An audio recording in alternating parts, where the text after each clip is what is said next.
Hello students, welcome back to your business studies class. हमारा आज का टॉपिक है फाइनेंशियल मैनेजमेंट। अगर हम ये शब्द सुनते हैं फाइनेंशियल मैनेजमेंट तो सबसे पहले दिमाग में आता है अभी ये पैसे के बारे में बात करेंगे। बिल्कुल ठीक सोच रहे हैं आप। फाइनेंशियल मैनेजमेंट हमें अपने आप शब्द सुन के ही समझ में आ रहा है कि बिजनेस के सारे फाइनेंसेस को मैनेज करना, फंड्स को मैनेज करना, पैसे को मैनेज करने को हम बोलते हैं फाइनेंशियल मैनेजमेंट। ठीक है, तो हम थोड़ा सा डेफिनेशन की तरफ ध्यान देते हैं। अब फाइनेंशियल मैनेजमेंट की डेफिनेशन क्या कहती है? सबसे पहली चीज वो कहती है प्रोक्यूरमेंट।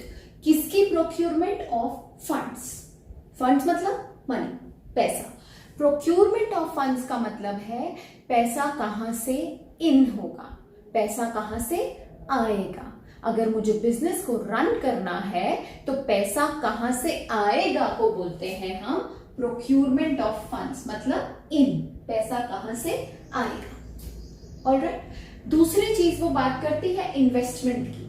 क्या इन्वेस्ट करना है? Again we are going to invest the funds. अब पैसा आ गया तो मैं पैसा कहां लगाऊं? मेरे पास पैसा आ गया, अब मैं पैसा कहां लगाऊं को हम बोलेंगे इन्वेस्टमेंट ऑफ फंड्स। ठीक है। और तीसरी बात क्या करता है फाइनेंशियल मैनेजमेंट? तीसरी बात करता है डिस्ट्रीब्यूशन ऑफ सरप्लस, या फिर you can say profit. Means कि कंपनी ने जो पैसा कमाया है उसका डिस्ट्रीब्यूशन कैसे किया जाएगा। तो तीन चीजों के बारे में फाइनेंशियल मैनेजमेंट की डेफिनेशन बात करती है। आप लोग मेरे साथ बोलेंगे, अभी याद हो जाएगा। Number one is procurement of funds, from where will I get the money. Investment of funds, where will I invest my money, क्योंकि मुझे बिजनेस को फ्लरिश करना है, मुझे बिजनेस को चलाना है, उसको ग्रो कराना है, उसको बंद नहीं करना है। तो डेफिनेटली अगर ग्रो कराना है तो मुझे इन्वेस्ट करना पड़ेगा, राइट। तो इन्वेस्टमेंट ऑफ फंड्स। और तीसरी बात करता है डिस्ट्रीब्यूशन ऑफ सरप्लस और डिस्ट्रीब्यूशन ऑफ प्रॉफिट। तो ये तीनों का जो मिक्सचर है, ये तीनों का जो कॉम्पोजिशन है, that is known as financial management. यहां तक समझ में आ गया आपको? अब हम पढ़ने वाले हैं रोल ऑफ फाइनेंशियल मैनेजमेंट। मतलब ये इसका क्या रोल है, क्या करते हो तुम, क्या काम है तुम्हारा। So this is all we are going to study in the role of management. तो पहला हम पढ़ते हैं, number one is size and composition of my fixed assets. Fixed asset, ये मैंने यहां फिक्स कर दिया, ये यहां से हिलेगा नहीं। मीन्स ये मेरे बिजनेस का फिक्स्ड एसेट है, ये मैंने इसमें इन्वेस्ट किया है, मैंने इसमें लॉन्ग टर्म के लिए इन्वेस्ट किया है। अब ये मेरा अपना सामान है क्योंकि मैंने इसमें पैसा इन्वेस्ट किया था। ऑलराइट। तो पहला रोल क्या, फाइनेंशियल मैनेजमेंट का क्या रोल है? पहला पॉइंट कहता है size and composition of fixed asset. मेरा ये जो फिक्स्ड एसेट है, क्या साइज होना चाहिए उसका, और क्या कैसे बनाया जाएगा। How am I going to arrange or make my fixed asset and what should be the size of my fixed asset? मतलब कि अगर मेरे पास बिजनेस करने के लिए खाली 2 लाख रुपए हैं तो वो 2 लाख रुपए में मैं किस लेवल का बिजनेस करूंगा? What will be the size of my business? Right. अगर मेरे पास 50 लाख रुपए हैं तो what will be my size of the business? तो ये होता है उसमें मैं क्या सामान खरीदूंगा, राइट। अगर मैं डेफिनेटली एक बड़ा सा रेस्टोरेंट बना रहा हूं और एक बड़ा सा होटल बना रहा हूं तो खाली पंखे और कूलर नहीं चलाऊंगा, आज के हिसाब से चलूंगा, एसी भी लगवाऊंगा। ओके। अगर मेरे पास फंड्स नहीं है, मेरे बिजनेस का साइज ज्यादा बड़ा नहीं होगा अगर मेरे पास फंड ज्यादा नहीं है। मेरे बिजनेस का साइज बड़ा होता चला जाएगा जैसे जैसे मेरे फंड्स इंक्रीज हो जाएंगे, right. Number 2, they talk about amount and composition of current assets. Current assets का मतलब है कि थोड़े समय के लिए वो मेरा एसेट है और इसको ये कन्वर्ट कर दिया जाएगा। तो करंट फिक्स्ड एसेट तो लाइफ टाइम आपका हो गया, हमेशा वो आपका है। जैसे अगर हम बात करते हैं कि किसी ने एक स्कूल बनाया है, तो अगर वो स्कूल बनाएगा तो पहली चीज सबसे पहले वो कमरे बनाएगा, ठीक है। तो अब वो जो उसने कमरे बना दिए वो उसका फिक्स्ड एसेट है, वो उसकी बिल्डिंग है, वो उसकी अपनी बिल्डिंग है, वो उसका अपने कमरे हो गए। पंखा लगाएगा, वो उसका फिक्स्ड एसेट है, वो हमेशा रहेगा जब तक के लाइफ है उसकी, राइट। अगर वो बेंचेस खरीद रहा है तो वो उसका फिक्स्ड एसेट है, वो उसका लॉन्ग टर्म तक चलने वाला है, ठीक है। और करंट एसेट का मतलब ये होता है कि ये मेरे थोड़े समय का एसेट है, मतलब करंट, कुछ समय के लिए। तो what should be the size, what should be the amount and composition of my current asset, what should be the size and composition of my fixed asset, ये सब हम डिसाइड करते हैं रोल ऑफ फाइनेंशियल मैनेजमेंट में। अब हम third point की तरफ चलते हैं जो कहता है amount of long and short term financing. अगर मुझे ऐसी कोई मशीन खरीदनी है जो अगले और 50 सालों तक मुझे कमा के देगी, तो वो हो जाएगी मेरी लॉन्ग टर्म फाइनेंसिंग। लंबे समय के लिए मुझे लंबी रेस का घोड़ा बनना है, राइट। और शॉर्ट टर्म फाइनेंसिंग मतलब कि अगर मुझे रॉ मटेरियल खरीदना है और उसके लिए मेरे पास कुछ पैसे कम पड़ रहे हैं, तो वो कुछ पैसों का अरेंजमेंट मैं करूंगा, that is my short term financing. कुछ समय के लिए मैं वो पैसा अरेंज कर रहा हूं। और लॉन्ग टर्म फाइनेंसिंग, लंबे समय तक वो मेरा एसेट बना रहेगा, लंबे समय तक मेरा वो फाइनेंस चलता चला जाएगा, मेरा बड़े अमाउंट का फाइनेंस है, राइट। पॉइंट 4 कहता है फिक्सिंग डेट इक्विटी रेशियो, मतलब कि मेरा जो कॉम्पोजिशन है, मेरा जो फाइनेंशियल मैनेजमेंट का डिसीजन है, वो क्या डिसाइड करेगा कि मेरा बाहर का पैसा कितना लगा होगा और ओनर का अपना पैसा कितना लगा होगा। Debt means the money which I will be arranging from outside the business, and equity owners का fund, ओनर का पैसा। तो ये फाइनेंशियल मैनेजमेंट में हम डिसाइड करते हैं कि डेट इक्विटी रेशियो कितना रहेगा, कितना डेट रहेगा और कितना इक्विटी रहेगा। क्लियर। पॉइंट नंबर 5 कहता है all items in profit and loss account. आप लोगों ने अकाउंट्स में पढ़ा है, पीएलएन अकाउंट बनाते हैं, उसमें जितनी भी items profit and loss account में रहती हैं वो सब मैंडेटरी हैं फाइनेंशियल मैनेजमेंट में। फाइनेंशियल मैनेजर वो सब के बारे में डिसाइड करता है, इन सब के बारे में डिसाइड करते हैं, तब वो डिसीजन लेते हैं कि हमारा बिजनेस आगे परस्यू कैसे करेगा। क्लियर। अब हम थर्ड टॉपिक पे आते हैं जो कहता है what is the objective of my financial management. अब ये फाइनेंसेस को मैनेज करने का ऑब्जेक्टिव उद्देश्य क्या है, क्यों कर रहे हैं हम ये काम। हम अपने फाइनेंसेस को, अपने बिजनेस के लिए अपने फाइनेंसेस को मैनेज क्यों कर रहे हैं, ताकि हमारी वेल्थ बढ़े, ताकि हमारा बिजनेस और ग्रो करे। एक आपको मैं छोटा सा एग्जांपल बताती हूं। अगर किसी ने 5 करोड़ रुपीस लगाए हैं अपने बिजनेस में, He's invested 5 करोड़ रुपीस, तो क्या वो चाहेगा अगले फाइनेंशियल ईयर तक मेरे ये 50 लाख रह जाए सिर्फ, फिर अगले साल तक मेरे ये 5 लाख रह जाए सिर्फ? Is this the objective? No, not at all. वो क्या चाहेगा कि मेरा बिजनेस ग्रो करे। वो ये नहीं चाहेगा कि मेरा पौधा मरता चला जाए, वो चाहेगा मेरा पौधा और बड़े और बड़े और बड़े और वो बड़ा प्लांट बन जाए या it turns into a tree, right. तो ऑब्जेक्टिव क्या है इसका? Objective is maximisation. मैक्सिमाइज मतलब बढ़ाना। क्या बढ़ाना है? Of wealth. वेल्थ बोलते हैं पैसे को। मैक्सिमाइजेशन ऑफ वेल्थ ऑफ किसकी वेल्थ बढ़ानी है? Equity share holders. अब ये इक्विटी शेयर होल्डर कौन है? इक्विटी है ओनर का पैसा।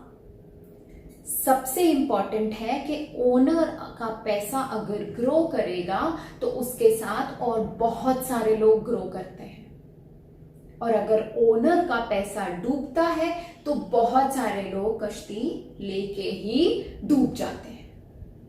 क्लियर। अगर ओनर ने कुछ कमाया है, उसके पास पैसा आया है, तो क्या वो अपना लोन नहीं चुकाएगा? सबसे पहले क्या वो जिनको देना है, जो लेंडर्स हैं जिनसे लिया है, उनको नहीं देगा? सबसे पहले देगा। तो अगर ओनर का पैसा ग्रो करेगा तो उसके साथ जितने लोग जुड़े हुए हैं उनका भी ग्रोथ हो जाएगा साइमल्टेनियसली, और अगर उसका पैसा डूबता चला जाएगा तो उसके साथ जितने लोग हैं वो भी साथ डूबते चले जाएंगे ग्रेजुअली, राइट। तो maximisation of wealth of owners fund, equity share holder is very very important. Okay, इससे कौन और लोग जुड़े हुए हैं? इससे जुड़े हुए हैं वो लोग, पहले तो प्रॉफिट मैक्सिमम, शेयर होल्डर खुद चाहता है मेरा प्रॉफिट बढ़े, राइट? मेरा जो भी बिजनेस कर रहा है वो चाहता है I should maximise the profit, right? फिर क्या होगा? Maintenance of liquidity. उसका ऑब्जेक्टिव ये है कि मेरा कैश इन हैंड बना रहे, कैश विद द बिजनेस बना रहे।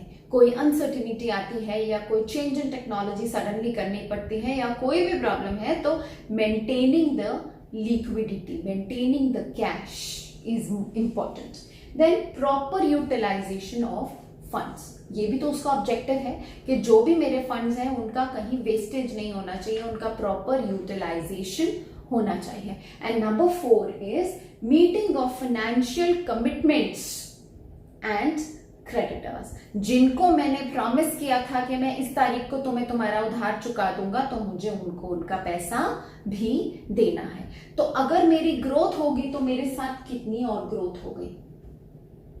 इनकी भी ग्रोथ हुई, राइट? और अगर मेरी ग्रोथ नहीं होगी तो आगे मेरे साथ जुड़े और लोगों की भी ग्रोथ नहीं होगी। तो बेसिकली मतलब ये है, फाइनेंशियल मैनेजमेंट का ऑब्जेक्टिव है मैक्सिमाइजेशन ऑफ वेल्थ। किसकी wealth? Equity share holder. Debt share holder की वेल्थ से हमें कोई लेना देना नहीं है। बिजनेस के बाहर जो है वो हो गया डेट, और बिजनेस के अंदर जो है वो हो गया इक्विटी। जो बिजनेस, जो ओनर का पैसा है, उसकी मैक्सिमाइजेशन होनी बहुत जरूरी है, क्योंकि उसी के साथ काफी और लोग भी जुड़े हैं। क्लियर? बहुत सिंपल सी चीज है, बहुत छोटा सा टॉपिक है, बहुत ज्यादा एग्जैजरेशन नहीं है, बट इसकी केस स्टडीज बहुत इंपॉर्टेंट है इसमें, और बहुत सारे टॉपिक्स हैं जो इंपॉर्टेंट है। आपके लिए मेनली ये जानना जरूरी था कि फाइनेंशियल मैनेजमेंट है क्या, क्योंकि हम ये फाइनेंशियल मैनेजमेंट पार्ट भी आगे पढ़ने वाले हैं। तो इसका बेसिक क्या है, तो ये आप बेसिक पकड़ के चलिए, इसको बेसिक समझिए, इसको अच्छे से समझ लीजिए। अगर कोई डाउट है तो पूछ लीजिए, डाउट्स आपको ज्यादातर होते नहीं है, आप लोग बहुत इंटेलिजेंट होते जा रहे हैं। Anyways, do subscribe my channel अगर आपने अभी तक नहीं किया है तो। Like the video, share the video, और लोगों का भी भला करिए, और ध्यान से इसको देखिए, अच्छे से सुनिए, बार बार सुनिए। बहुत ज्यादा एग्जैजरेशन नहीं है, सिर्फ जितना आपको जानकारी होनी चाहिए उतना ही बताया गया है। Till the next video, bye bye.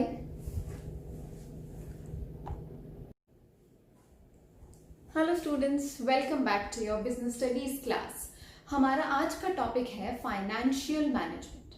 अगर हम ये शब्द सुनते हैं फाइनेंशियल मैनेजमेंट, तो सबसे पहले दिमाग में आता है अभी ये पैसे के बारे में बात करेंगे। बिल्कुल ठीक सोच रहे हैं आप। फाइनेंशियल मैनेजमेंट हमें अपने आप शब्द सुन के ही समझ में आ रहा है कि बिजनेस के सारे फाइनेंसेस को मैनेज करना, फंड्स को मैनेज करना, पैसे को मैनेज करने को हम बोलते हैं फाइनेंशियल मैनेजमेंट। ठीक है, तो हम थोड़ा सा डेफिनेशन की तरफ ध्यान देते हैं। अब फाइनेंशियल मैनेजमेंट की डेफिनेशन क्या कहती है? सबसे पहली चीज वो कहती है प्रोक्यूरमेंट। किसकी प्रोक्यूरमेंट? Of funds. फंड्स मतलब मनी, पैसा। प्रोक्यूरमेंट ऑफ फंड्स का मतलब है पैसा कहां से इन होगा, पैसा कहां से आएगा। अगर मुझे बिजनेस को रन करना है तो पैसा कहां से आएगा को बोलते हैं हम प्रोक्यूरमेंट ऑफ फंड्स, मतलब इन, पैसा कहां से आएगा। ऑलराइट, दूसरी चीज वो बात करती है इन्वेस्टमेंट की। क्या इन्वेस्ट करना है? Again we are going to invest the funds. अब पैसा आ गया तो मैं पैसा कहां लगाऊं? मेरे पास पैसा आ गया, अब मैं पैसा कहां लगाऊं को हम बोलेंगे इन्वेस्टमेंट ऑफ फंड्स। ठीक है, और तीसरी बात क्या करता है फाइनेंशियल मैनेजमेंट? तीसरी बात करता है डिस्ट्रीब्यूशन ऑफ सरप्लस, या फिर you can say profit. Means कि कंपनी ने जो पैसा कमाया है उसका डिस्ट्रीब्यूशन कैसे किया जाएगा। तो तीन चीजों के बारे में फाइनेंशियल मैनेजमेंट की डेफिनेशन बात करती है। आप लोग मेरे साथ बोलेंगे, अभी याद हो जाएगा। Number 1 is procurement of funds, from where will I get the money. Investment of funds, where will I invest my money, क्योंकि मुझे बिजनेस को फ्लरिश करना है, मुझे बिजनेस को चलाना है, उसको ग्रो कराना है, उसको बंद नहीं करना है। तो डेफिनेटली अगर ग्रो कराना है तो मुझे इन्वेस्ट करना पड़ेगा, राइट? तो इन्वेस्टमेंट ऑफ फंड्स, और तीसरी बात करता है डिस्ट्रीब्यूशन ऑफ सरप्लस और डिस्ट्रीब्यूशन ऑफ प्रॉफिट। तो ये तीनों का जो मिक्सचर है, ये तीनों का जो कॉम्पोजिशन है, that is known as financial management. यहां तक समझ में आ गया आपको? अब हम पढ़ने वाले हैं रोल ऑफ फाइनेंशियल मैनेजमेंट। मतलब ये इसका क्या रोल है, क्या करते हो तुम, क्या काम है तुम्हारा। So this is all we are going to study in the role of management. तो पहला हम पढ़ते हैं, number 1 is size and composition of my fixed assets. Fixed asset, ये मैंने यहाँ फिक्स कर दिया, ये यहां से हिलेगा नहीं, मीन्स ये मेरे बिजनेस का फिक्स्ड एसेट है। ये मैंने इसमें इन्वेस्ट किया है, मैंने इसमें लॉन्ग टर्म के लिए इन्वेस्ट किया है, अब ये मेरा अपना सामान है क्योंकि मैंने इसमें पैसा इन्वेस्ट किया था।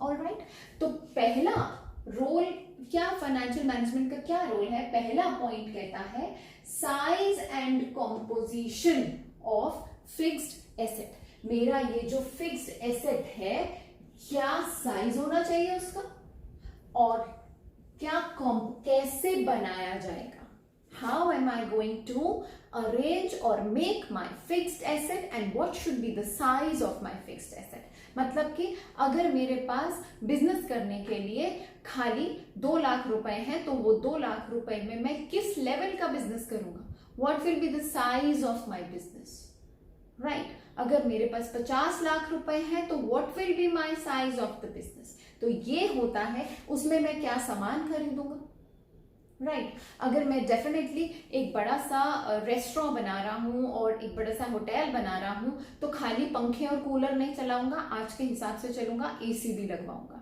ओके, अगर मेरे पास फंड्स नहीं है, मेरे बिजनेस का साइज ज्यादा बड़ा नहीं होगा अगर मेरे पास फंड ज्यादा नहीं है। मेरे बिजनेस का साइज बड़ा होता चला जाएगा जैसे जैसे मेरे फंड्स इंक्रीज हो जाएंगे, राइट।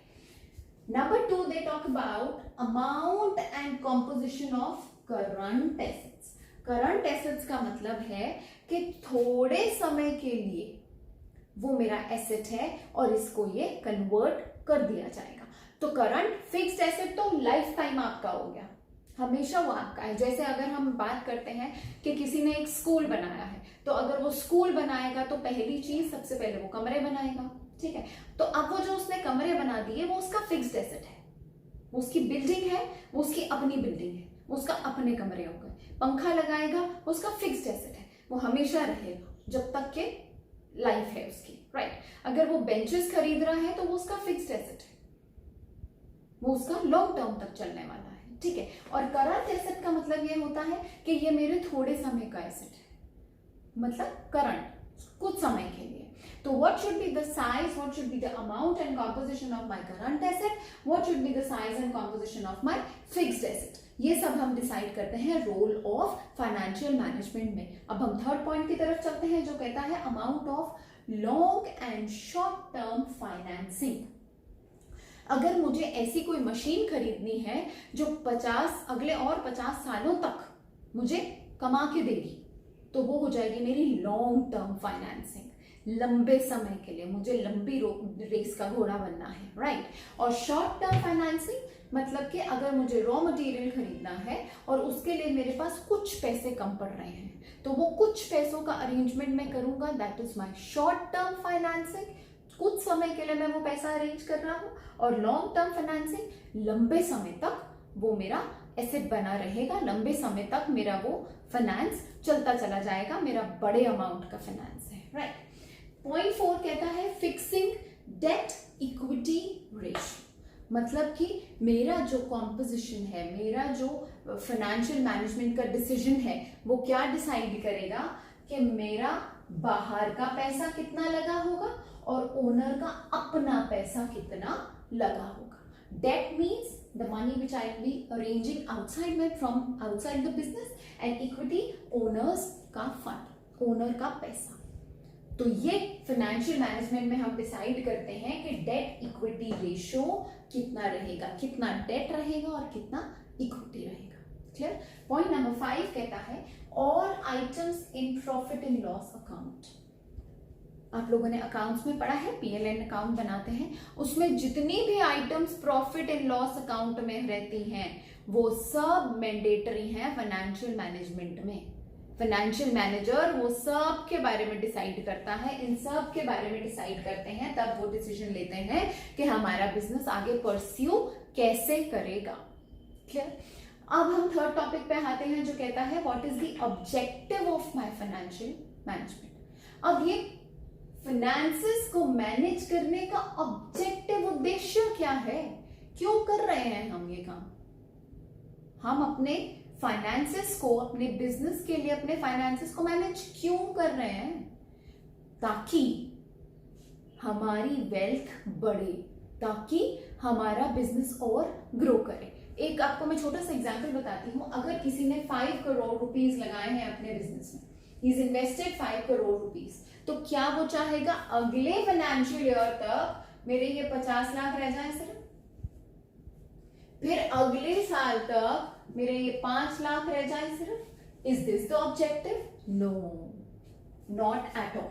वो क्या चाहेगा कि मेरा बिजनेस ग्रो करे। वो ये नहीं चाहेगा कि मेरा पौधा मरता चला जाए, वो चाहेगा मेरा पौधा और बड़े और बड़े और बड़े और वो बड़ा प्लांट बन जाए या it turns into a tree, right? तो ऑब्जेक्टिव क्या है इसका? Objective is maximisation. मैक्सिमाइज मतलब बढ़ाना। क्या बढ़ाना है? Of wealth. वेल्थ बोलते हैं पैसे को। मैक्सिमाइजेशन ऑफ वेल्थ ऑफ किसकी वेल्थ बढ़ानी है? Equity share holders. अब ये इक्विटी शेयर होल्डर कौन है? इक्विटी है ओनर का पैसा। सबसे इंपॉर्टेंट है कि ओनर का पैसा अगर ग्रो करेगा तो उसके साथ और बहुत सारे लोग ग्रो करते हैं, और अगर ओनर का पैसा डूबता है तो बहुत सारे लोग कश्ती लेके ही डूब जाते हैं। क्लियर? अगर ओनर ने कुछ कमाया है, उसके पास पैसा आया है, तो क्या वो अपना लोन नहीं चुकाएगा? सबसे पहले क्या वो जिनको देना है, जो लेंडर्स हैं जिनसे लिया है, उनको नहीं देगा? सबसे पहले देगा। तो अगर ओनर का पैसा ग्रो करेगा तो उसके साथ जितने लोग जुड़े हुए हैं उनका भी ग्रोथ हो जाएगा साइमल्टेनियसली, और अगर उसका पैसा डूबता चला जाएगा तो उसके साथ जितने लोग हैं वो भी साथ डूबते चले जाएंगे ग्रेजुअली, राइट? तो maximisation of wealth of owners fund, equity share holder is very very important. Okay, इससे कौन और लोग जुड़े हुए हैं? इससे जुड़े हुए हैं वो लोग, पहले तो प्रॉफिट मैक्सिमाइज, शेयर होल्डर खुद चाहता है मेरा प्रॉफिट बढ़े, राइट? मेरा जो भी बिजनेस कर रहा है वो चाहता है I should maximise the profit, right? फिर क्या होगा? Maintenance of liquidity. उसका ऑब्जेक्टिव ये है कि मेरा कैश इन हैंड बना रहे, कैश विद द बिजनेस बना रहे।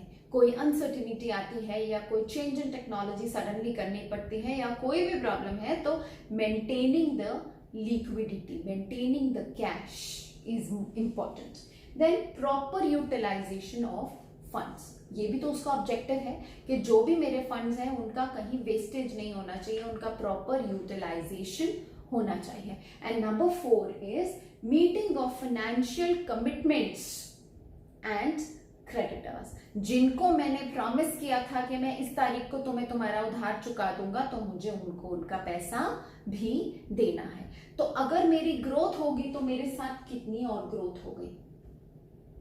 इनकी भी ग्रोथ हुई, राइट? और अगर मेरी ग्रोथ नहीं होगी तो आगे मेरे साथ जुड़े और लोगों की भी ग्रोथ नहीं होगी। तो बेसिकली मतलब ये है, फाइनेंशियल मैनेजमेंट का ऑब्जेक्टिव है मैक्सिमाइजेशन ऑफ वेल्थ। किसकी wealth? Equity share holder. Debt share holder की वेल्थ से हमें कोई लेना देना नहीं है। बिजनेस के बाहर जो है वो हो गया डेट, और बिजनेस के अंदर जो है वो हो गया इक्विटी।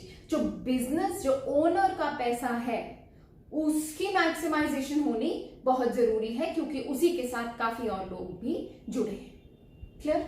बहुत सिंपल सी चीज है, बहुत छोटा सा टॉपिक है, बहुत ज्यादा एग्जैजरेशन नहीं है, बट इसकी केस स्टडीज बहुत इंपॉर्टेंट है, इसमें और बहुत सारे टॉपिक्स हैं जो इंपॉर्टेंट है।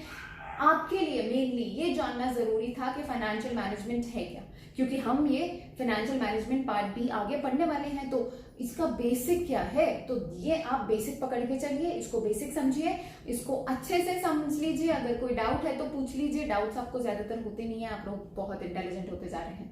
Anyways, do subscribe my channel, अगर आपने अभी तक नहीं किया है तो like the video, share the video, और लोगों का भी भला करिए, और ध्यान से इसको देखिए, अच्छे से सुनिए, बार बार सुनिए, बहुत ज्यादा एग्जैजरेशन नहीं है, सिर्फ जितना आपको जानकारी होनी चाहिए उतना ही बताया गया है। Till the next video, bye bye.